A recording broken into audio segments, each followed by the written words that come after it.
Саламатсыздар ма? Мен Кобда Казак орта мектебинин 9-сынып окуучусу Бачыркас Мадияр. Зерттеүүнүн такырыбы мур балыгыбыздын физикалык касиеттери, балкуу жана материалга жабысуу эрежектери.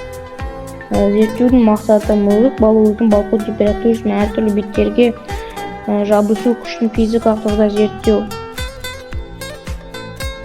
Зерттөөдү баштамай жатып, менин өзүмдүн арнайы куралдар бар. Сүргүчтүн мен сол куралдарды өзүм дурустап, ыңгайлуу кылып түгөлдөп алам. Сосын сүргүчтү эртүү үчүн оякта өзүнүн арнайы ыдысы бар. Сол ыдыстын астында арнайы шам турады. Сол шамды жагып, сүргүчтү ыдысын коюп, сол ыдыска 3 штук сүргүчтү саламын. Салгандан кийин оны бир 5 минутта коюу керек.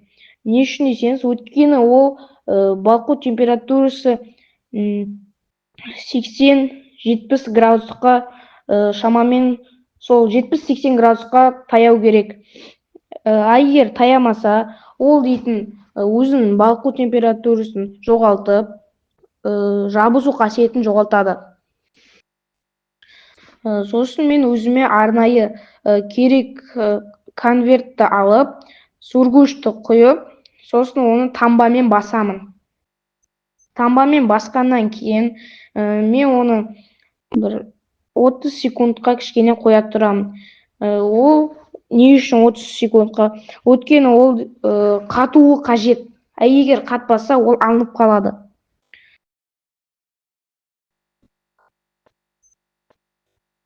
Сосын сүргүчтү куйгандан кийин дагы да 3 штук сүргүчтү саламын. Сосын кайтадан эртип, жабысуу күчүн аныктаймын.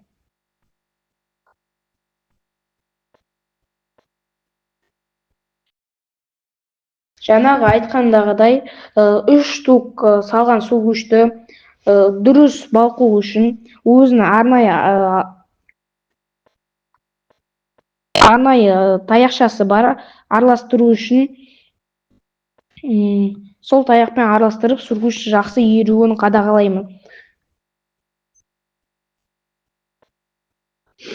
Сосын мисалыга агачты аламын да, агачтын бетине жипти коюп, сүргүчтү үстүнө куямын.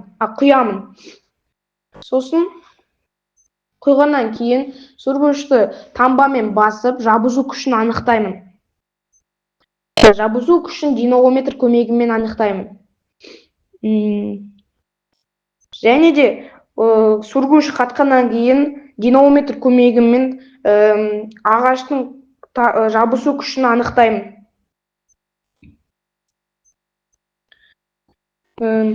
Сосын мен дагы да 3 штук салып, эртип, сосын кагаздын жабысуу күчүн аныктаймын. Мен жанагыдай сүргүчтү эртип, кагазга жипти коюп, сосын жиптин үстүнө сүргүчтү куямын. Сүргүчтү куйгандан кийин үстүнө тамбаны басып, оны да бир 15 или 30 секундка коямын.